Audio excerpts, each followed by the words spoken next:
안녕하세요. 오늘은 행복한 통합학급 운영을 위한 특수교육 Q&A 시간을 갖도록 하겠습니다. 평소에 선생님이 궁금해하거나 헷갈렸던 문제들을 오늘 특수교사가 알려주도록 하겠습니다. 그럼 특수교육 Q&A 시작하도록 하겠습니다. 첫 번째로 특수교육 대상자는 모두 장애인 복지카드가 있다. 여러분은 어떻게 생각하나요? 특수교육 대상자니까 당연히 장애인 명칭과 등급이 모두 있지 않을까요? 정답은 X입니다. 장애인 복지카드, 장애인 명칭과 등급이 없어도 특수교육 대상자가 될 수 있습니다.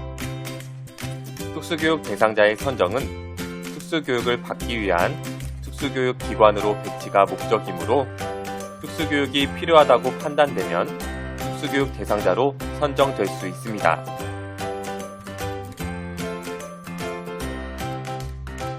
다음으로 완전 통합학생은 특수학급이 아닌 일반 학급에서만 공부를 한다.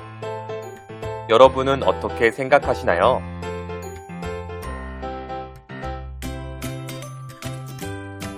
정답은 동그라미입니다. 완전 통합학생은 특수학급이 아닌 일반 학급에서만 공부를 합니다. 특수교육 대상 학생은 특수교육운영위원회 심의를 받아 일반 학교의 일반 학급, 일반 학교의 특수학급 또는 특수학교에 배치가 되는데요. 완전 통합학생은 특수교육 대상자로 일반 학교의 일반 학급에 배치되어 특수학급에서 교육을 받지 않고 일반 학급에서만 교육을 받습니다. 다음으로 특수교육 대상 학생은 특수학급 소속이다. 여러분은 어떻게 생각하시나요? 특수교육 대상자니까 당연히 특수학급 소속이지 않을까 이렇게 생각하시나요? 정답은 X입니다.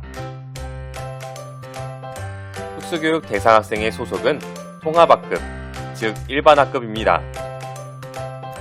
특수교육 대상 학생들이 특수학급 소속이라고 생각하는 경우가 많아서 특수학급 학생인데 일반학급에서 수업을 받는 것으로 많이 생각합니다. 하지만 아닙니다. 특수교육 대상 학생의 소속은 일반학급이고 원활한 통합교육과 개별화 교육을 위해 지원하는 곳이 특수학급입니다.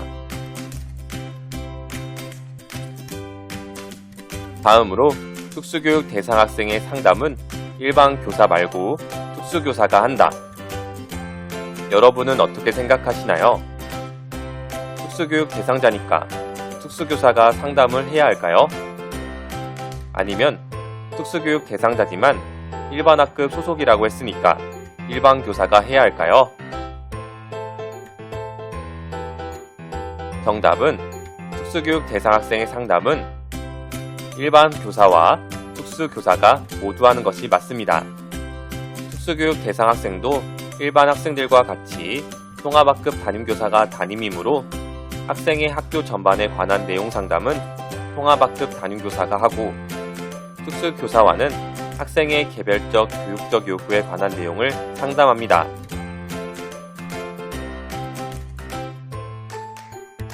다음으로 일반 학급에서 특수교육 대상 학생을 수업하는 데 어려움이 있을 때 특수학급으로 내려보내도 된다. 여러분은 어떻게 생각하시나요? 다른 친구들에게 방해되니까 특수학급으로 당연히 내려가야 된다고 생각하나요? 정답은 X입니다. 일반학급 수업시 방해가 될 때 특수학급으로 내려보내는 경우가 종종 있는데요. 특수교육 대상 학생들에게 교육을 받을 수 있는 권리에 대한 차별이 될 수 있기 때문에 안 됩니다. 수업을 듣기 싫어할 때 수업 회피를 위해 문제 행동을 보이는 경우가 있으므로 특수학급으로 보내는 것은 강화제가 될 수 있기 때문에 삼가합니다. 그때는 특수교사와 상의하여 방법을 찾도록 합니다.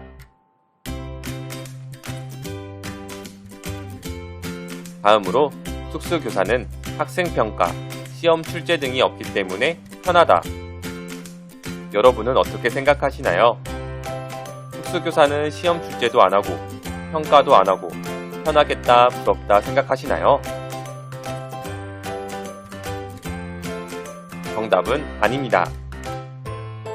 특수교사는 학기 초 개별화 교육 계획을 세워 학생의 개별적 요구에 맞춘 수업을 준비하고 학기마다 과목별로 개별화 교육 평가를 실시합니다.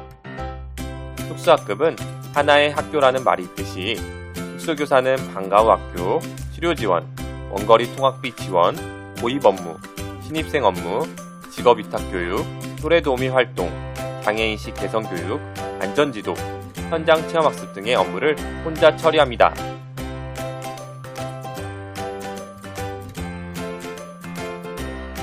오늘 이렇게 특수교육에 관련된 궁금증에 대해 알아봤는데요.